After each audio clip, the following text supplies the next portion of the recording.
Sat down with Essence magazine and thinks that today's music isn't producing any classics and doesn't think that Beyonce is or will ever become an icon. Generations of Beyonce novels. Carter now. Watching her growth has been quite refreshing. It was wonderful to see how she's been able to create what and who she wanted to be and who she is. Very proud of that. I really am. Now, sustaining and becoming the icon that a Gladys Knight or Patti LaBelle or Johnny Mathis or Frank Sinatra or Sammy Davis Jr. is, I doubt. I really do. And I love her to death. You know, and like I said, I appreciate her talent. But that iconic status that I just mentioned before, those names, it's a long road to hoe. Okay. Now, listen, I've said like 1/1000th of a diss about Beyonce, and it ruined 2 weeks of my life because her fans came after me. True. So, Dionne did just tweet, but then she... Dionne's on Twitter? Yeah, but then she deleted this tweet. Oh. She did say, what I said is in quotes, what Essence said is not. It takes a long time to reach and achieve iconic status. That's not to say that Beyonce isn't well on her way. She's a gifted performer. That was a reach from Essence. I think she realized that her interview was actually on camera. Right.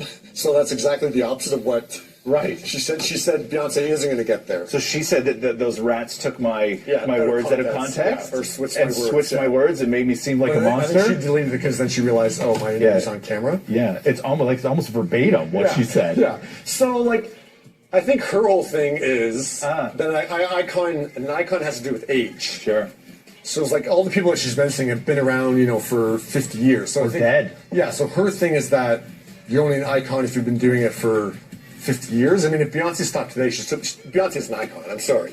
Like, the amount of people that look up to her, and that she's the epitome of so many things for women, like, she's an icon. If you want to say the word legend, sure, I wouldn't say Beyonce is a legend yet, but I mean, icon, like, Beyonce's an icon. How do you deny that Beyonce is an icon? And the thing about if you're going to say that an icon is based on age, like, what about, like, Jim Morrison or Kurt Cobain? They died when they were 27. Are they not icons because they only lived till 27 and have a super long career?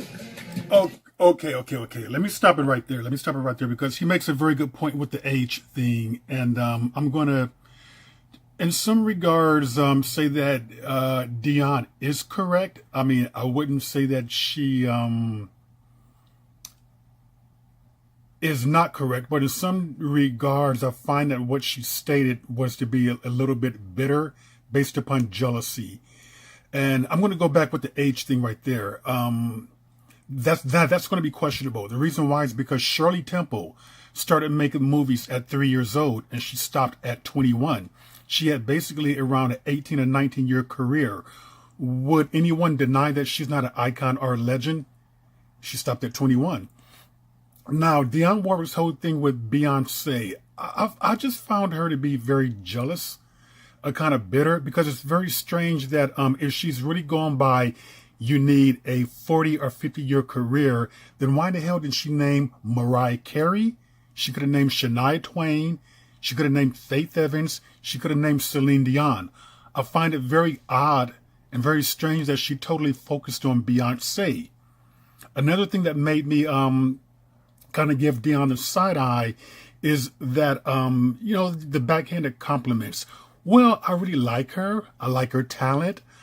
It's been fun watching her grow, but, that tells me right there that there's just something personal there, and there's some jealousy issue that is going on with that.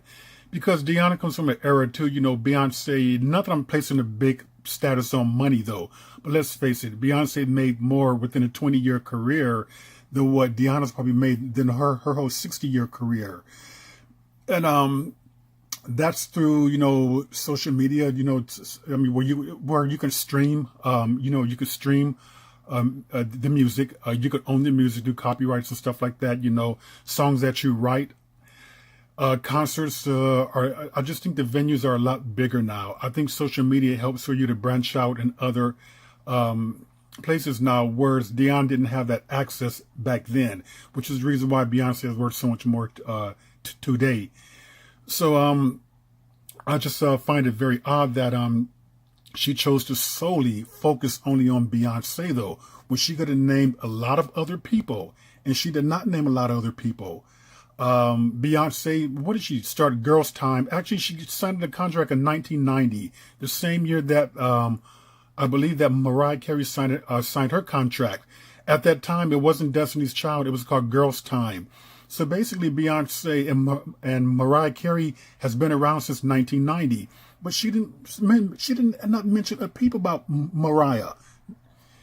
She totally focused on Beyonce, though, and only on Beyonce, though, which tells me that, hey, Dionne, you're a little bit bitter, you're a little bit jealous, though, and you got something personal going on there.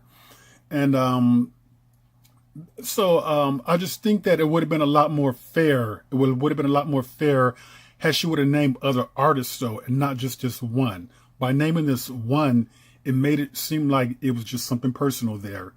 And that's my take on that, and I'm finished with this.